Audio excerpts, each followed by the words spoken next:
A nonprofit organization, API Chaya, has been supporting Asian, Pacific Islander, and immigrant survivors of all forms of violence for almost 30 years. The organization helps survivors meet their safety, housing, and health needs, while also educating the community about what healthy relationships look like. Ahead of their 30th anniversary, Community Solutions organizer Deanne Alcantara-Thompson joins me. Welcome to New Day. Thank you. Thanks for having me. I'm glad we're having this conversation. What an organization. You must be quite proud.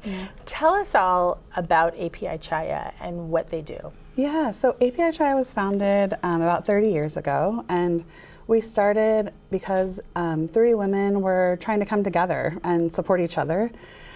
Susanna Ramona Blackwell and her unborn baby, Christine, Veronica Loretta Johnson, and Bibi Dizon were all at the courthouse, the King County Courthouse, on March 2nd, 1995, to try to get a protection order for Susanna. And they were there together. They'd been meeting and just being friends, and they were all from the same place in the Philippines and had just really strongly and deeply connected. And Susanna's husband shot and killed all of them that day. And after that, the entire Filipino and Pacific Islander community really came together and decided they never wanted something like that to happen again. And in order to do that, they knew they had to provide culturally specific services to all Asian and Pacific Islander communities in this region and area. Tell me why that's so important to really serve a specific demographic and cultures. Yeah, I mean, I think one of the big things was just like I was saying about Susanna, she was new to this country. She hadn't been here for very long. We're seeing pictures right now. Yeah, and she didn't have a lot of friends or community, or definitely not anybody that really spoke her language. And in order to get the support that she needed from the courthouse and anywhere, she really needed friends that could sort of help her understand what was happening and what she needed to do.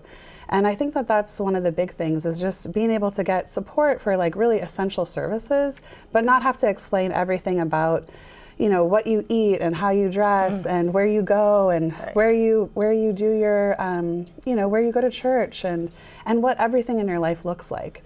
So yeah. And part of what your organization does, and this is so key, is educating the community on what healthy relationships look like and what they should look like early on. Why is that so important? Yeah, I mean, I think a big thing about our field and movement to end domestic and sexual violence and human trafficking is really trying to think about, like, what is it that we want our lives and our relationships to look like, not just what we don't want. And so focusing on healthy relationships is an opportunity for everybody really to increase skills around conflict, boundaries, having expectations and sharing those, not just with your partners or your lovers, but with your kids and your family, and sometimes a boundary is the most loving thing that you can do for anyone in your life. That's a great point. Especially we learn from each other, right? Yeah. So we learn from our parents and model that behavior, how we see them relating, or how our anger, what that happens, and that's how we learn. So I think that's key. I would imagine too that coming from different countries and different cultures, sometimes you are hesitant to trust. Yeah, definitely. And also hesitant to know what something should look like. Yeah, definitely. Yeah, I'm Filipino, and I was raised by a really extended Chamorro community, so the indigenous people of Guam. And I think for me, I started learning about domestic and sexual violence through a shelter that I worked at. And really the first time I heard somebody talking about domestic violence and sexual violence from a perspective that I understood was API Chaya back in 2005. And it just made all the difference in my whole life, being able to see people that looked like my family and see people that had kind of moved through the world in the same way that my family had. And I think it made it possible for me to kind of have a long-term relationship and have a healthy relationship with my son. And just this last moment is, what other resources do you provide? So yeah, we provide like one-on-one support for survivors of domestic and sexual violence and human trafficking. And then we also we have therapy at API Chaya, and then we provide trainings for community members, because we know that the best place for people to get support is really from their friends and family and people they already know in their churches, in their workplaces, where they're already going. So we want everybody to get that kind of training and support to be able to better support people in their own lives that are surviving.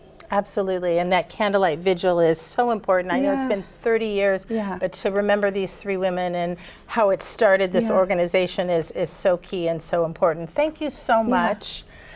And API Chaya 30th Candlelight Vigil is happening on March 2nd, and their fundraising gala is happening on March 8th. Visit API Chaya's site for more information.